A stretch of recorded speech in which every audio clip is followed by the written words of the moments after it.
Dalam sejarah perkembangan bahasa Melayu, kita banyak meminjam istilah Sanskrit, istilah Jawa kuno, bukan Melayu. Sekitar 60%. Popet dan etaling itu hanya bermasalah ketika Anda mengucapkan huruf eho, itu sebagai atau Ketika kalian mengucapkan huruf eho, itu sebagai kalian nggak ada masalah. Orang Waham aja yang pura-pura nggak bingung gitu. Mari kita gas.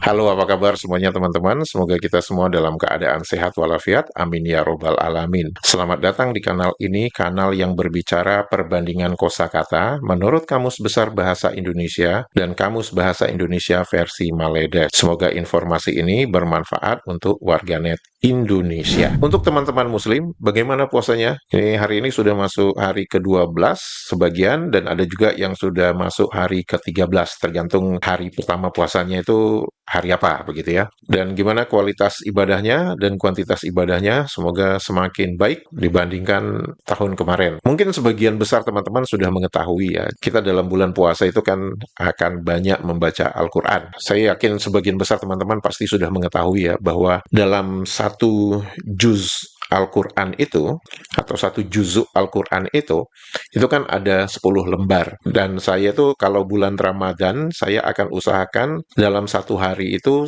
setelah selesai sholat fardu, saya akan membaca 2 lembar Al-Quran. Berarti dalam satu hari ada 5 kali sholat fardu, maka selesailah satu juzuk. Saya yakin teman-teman sudah mengetahui itu semua. Jadi ini hanya saya berbagi informasi kepada teman-teman yang mungkin belum mengetahui.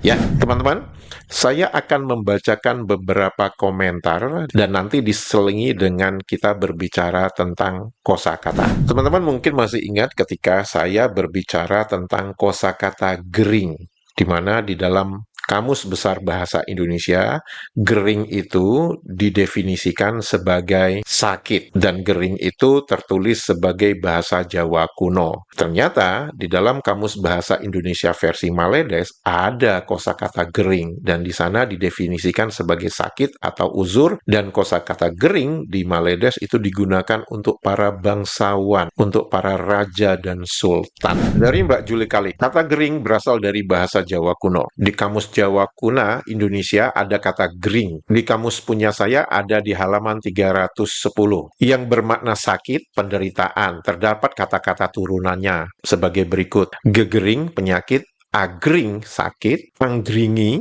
itu membuat sakit atau menjadi sakit; kemudian geringan, sakit-sakitan. Dalam perkembangannya, kata gering yang dahulu dapat digunakan untuk raja sedang gering, kini kata gering banyak digunakan untuk binatang. Contoh, PTE gering, ayamnya sakit. Lah, nggak taunya sampai detik ini kata gering ternyata masih diterapkan untuk raja di Maledes karena ada berita bahwa si Agung sedang gering. Fenomena ini itu sama dengan fenomena kalau kita berbicara bahasa Jawa dengan orang Jawa yang ada di Suriname. Mereka itu tidak mengalami yang namanya evolusi dan transformasi. Jadi mereka masih tetap merujuk kepada definisi yang lama. Padahal jarak Indonesia dengan Maledes itu kan dekat banget ya. Tapi mereka sepertinya nggak ingin melakukan evolusi atau transformasi begitu. Karena itu kita menganggap bahwa ya Jawa yang di Maledes itu samalah dengan orang Jawa yang di Suriname gitu. Bahkan saya yakin orang Jawa yang di Suriname itu mereka mengalami evolusi dan transformasi dalam penggunaan bahasa Jawa. Tapi Maledes mungkin sudah menganggap karena kosakata gering itu dituliskan di kamus mereka sebagai kosakata natif, jadi itu dianggap sebagai bahasa Melayu. Padahal bukan. Itu adalah bahasa Jawa. Bahkan di Pulau Jawa sendiri, kosakata gering itu sudah mengalami transformasi dan evolusi. Gering itu bahasa Sunda, gering itu sakit, gering hate, sakit hati maksudnya ya. Dalam bahasa Bugis ada juga mengenal kosakata magering yang bisa diartikan sakit, menggigil. Wah, terima kasih nih atas informasinya. Gering bahasa Jawa, tapi bukan untuk manusia. Penerapan yang tepat untuk hewan. Contoh kalimat, pitikku gering, artinya ayamku sakit. Kalau untuk manusia, kalimatnya simbah gerah, artinya nenek sakit. Agung Gering di Jawa, kosakata itu bisa dibilang kasar, kurang pantas jika penyebutannya disematkan pada orang yang lebih tua, lebih terhormat. Nah, ini di Maledes penyebutan disematkan pada rajanya. Jadi teringat lagu mainan anak-anak, gua kucing gering, buang kucing penyakitan gitu. Nah, di Maledes masih digunakan gering itu untuk raja mereka. Aduh. Saya yakin pihak penyusun kamus bahasa Maledes ini tidak mengetahui bahwa di Indonesia gering itu merujuk kepada binatang saat ini, bukan merujuk kepada raja lagi, gitu. Betul sekali Mas Pri, saya orang Bali. Apa yang Mas sebutkan tentang arti kata gering dalam bahasa Bali? Gering itu sakit, penyakit, wabah penyakit menular dan meluas yang di suatu tempat atau daerah seperti COVID-19 yang lalu disebut gering agung. Makasih Bli. Kemudian dari Bli Dewa Sutawana. Benar Mas Pri, di Bali gering itu sama dengan wabah penyakit. Juga ada padanan katanya yaitu gerubuk atau gerubuk, namun saat ini sudah jarang digunakan. Wah, terima kasih Bli atas informasinya ini. Kemudian kata gering untuk di keraton, coba aja di Jogja terus bilang Sultan lagi gering, mesti dikaplok sama abdi dalam karena kata gering itu kasar. Nah, sekali lagi ini menunjukkan bahwa kosakata gering itu sendiri di Pulau Jawa itu sudah mengalami transformasi, evolusi. Itu sudah dianggap kasar. Namun di Maledes, karena mereka memang tidak tahu asal-usul kosakata tersebut, tidak tahu sejarah kosakata tersebut, tidak tahu bahwa kosakata itu berasal dari Jawa, mereka masih mempertahankan itu sebagai bahasa yang digunakan untuk raja dan sultan mereka. Untuk info, kata gering dalam bahasa daerah Taliwang, Sumbawa, Nusa Tenggara Barat artinya dingin. Bisa berkaitan dengan cuaca atau rasa sayur kurang garam. Nah, ini menarik. Mengapa? Karena kalau di dalam bahasa Jawa, untuk rasa sayur yang kurang garam, itu kita menyebutkan sayure anyep. Dan anyep sendiri dalam bahasa Jawa itu bisa diartikan dingin. Menarik ya teman-teman kalau kita melihat penggunaan kosakata dari berbagai suku bangsa yang ada di Indonesia. Nah, Maledes itu nggak tahu yang kayak gini, itu mereka nggak tahu. Mereka hanya tahunya nyontek aja. Mas Pri, orang Maledes nggak ngerti kata gratis. Mereka mengertinya kata percuma. Siapa bilang? Gratis. Menurut Kamus Besar Bahasa Indonesia itu adalah cuma-cuma, tidak dipungut bayaran. Apakah ada kosakata gratis di dalam Kamus Bahasa Indonesia versi Maledes? Ada dong, masa nggak ada? Didefinisikan tanpa apa-apa bayaran, dengan percuma. Sama nggak definisinya dengan Kamus Besar Bahasa Indonesia? Sama. Dan di sana tertulis dengan jelas, itu kosakata Indonesia Belanda. Dua pertanyaan. Apakah kosakata gratis itu digunakan di Maledes? Mengingat bahwa di Maledes itu mereka menggunakan kosakata percuma untuk merujuk kepada gratis. Jawabannya, kosakata gratis tidak digunakan di Maledes. Lantas untuk apa ada kosakata gratis di dalam Kamus Bahasa Indonesia versi Maledes? Untuk menambah perbendaharaan kosakata mereka yang miskin itu. Yang kedua, untuk apa kalian masukkan kosakata yang katanya dari Indonesia, Indonesia Belanda? Untuk apa? Kalian mau dijajah Indonesia ya? Atau kalian mau dijajah Belanda? Yang mana satu yang kalian inginkan? Ayo putuskan. Kalian mau dijajah Belanda atau mau dijajah Indonesia? Aduh, inilah kamus FOMO, Fear of Missing Out. Pokoknya kalau bisa semua kosakata yang ada di dalam Kamus Besar Bahasa Indonesia masukkan semua ke dalam Kamus Bahasa Indonesia versi Maledes. Mengapa? Untuk menunjukkan bahwa, oh sebenarnya yang meniru itu Kamus Besar Bahasa Indonesia. Ini kami ada kosakata gratis di dalam kamus kami, gitu ya. Sekali lagi, ini menunjukkan bahwa yang mereka susun ini bukan kamus bahasa Melayu.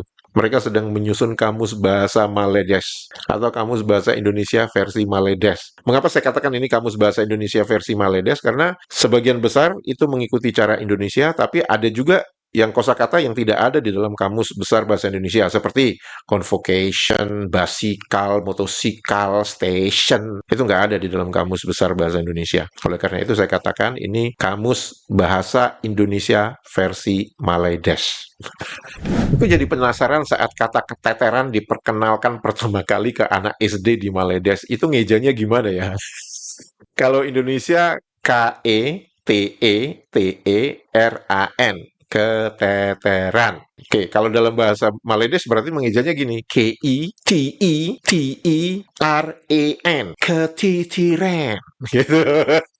Ini yang saya katakan, bahasa yang dikembangkan oleh Maledes ini adalah bahasa yang bingung, bahasa yang tidak konsisten. Mengapa? Karena mereka mengeja mengikuti tuan penjajahnya, yaitu Inggris. Huruf echo, mereka mengejanya I. Ketika mereka mengucapkan satu kosakata, mereka mengikuti cara Indonesia. Implikasinya mereka akan kebingungan. Ini ucapan huruf E-nya ini E pepet atau E taling. Secara logika, jika kalian mengeja mengikuti cara tuan penjajah kalian, Inggris, kalian tidak ada masalah dengan E pepet atau etaling. Mengapa? Sebab dalam bahasa Inggris nggak ada itu dikenal itu pepet atau etaling itu nggak ada. Itu hanya ada di dalam bahasa Indonesia saja. Namun, kalian kebingungan ketika kalian melafalkan huruf E dalam satu kosakata. Mengapa? Kosakata keteter, yang dimana definisi di dalam Kamus Bahasa Indonesia versi Maledes ini betul-betul meniru apa yang tertulis di dalam Kamus Besar Bahasa Indonesia, kalian akan kebingungan cara pengucapannya.